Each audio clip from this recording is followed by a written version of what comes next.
கரூருக்கு விஜய் அவர்கள் செல்ல போகிறாங்க. ஸோ அதிரடி முடிவை வந்து விஜய் அவர்கள் எடுத்திருக்காங்க. இதை பற்றி டீட்டெயிலாக பேச போகிறோம். ரொம்ப இம்பார்ட்டண்டான வீடியோவாக தான் தமிழக வெற்றி கழக நிர்வாகிகளுக்கு இருக்க போகிறது, தமிழக மக்களுக்கும் வந்து இருக்க போகிறது.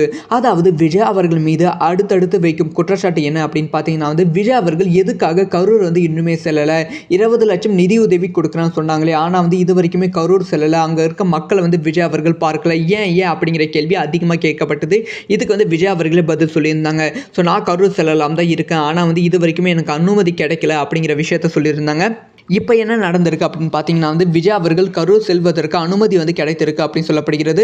அனுமதி கிடைத்திருக்கா கிடைக்கலையான்னு தெரியல, ஆனால் விஜய் அவர்கள் மிக விரைவில் வந்து கரூர் செல்ல போகிறார்கள் அப்படிங்கிற தகவல் வந்து கிடைச்சிருக்கு. அதுக்கான ஏற்பாடுகள் வந்து தமிழக வெற்றி கழக நிர்வாகிகளை செய்ய சொல்லியிருக்காங்களாம். 10 பேர் கொண்ட குழு வந்து தமிழக வெற்றி கழகத்தில் வந்து விஜய் அவர்கள் நியமித்திருக்காங்க அப்படின்னு சொல்லப்படுகிறது. அவங்களுக்கு வாட்ஸ்அப் மூலமாக கால் பண்ணி விஜய் அவர்கள் பேசியிருக்காங்களாம். ஸோ நான் மிக விரைவில் கரூருக்கு வந்து வரப்போகிறேன், அதுக்கான முன் ஏற்பாடுகள் எல்லாத்தையுமே தீவிரமாக செய்யுங்க, மீட்டிங் நடத்துங்க அப்படிங்கிற உத்தரவு வந்து விஜய் அவர்கள் போட்டிருக்காங்க அப்படின்னு சொல்லப்படுகிறது. ஸோ அதனால் அடுத்த வார இறுதிக்குள் வந்து விஜய் அவர்களோட கரூர் பயணத்தை நம்ம எதிர்பார்க்கலாம் அப்படின்னு சொல்லப்படுகிறது. இந்த ஒரு விஷயத்தை பற்றி உங்களோட ஒப்பீனியனை கமெண்ட்டில் லீவ் பண்ணுங்கள்.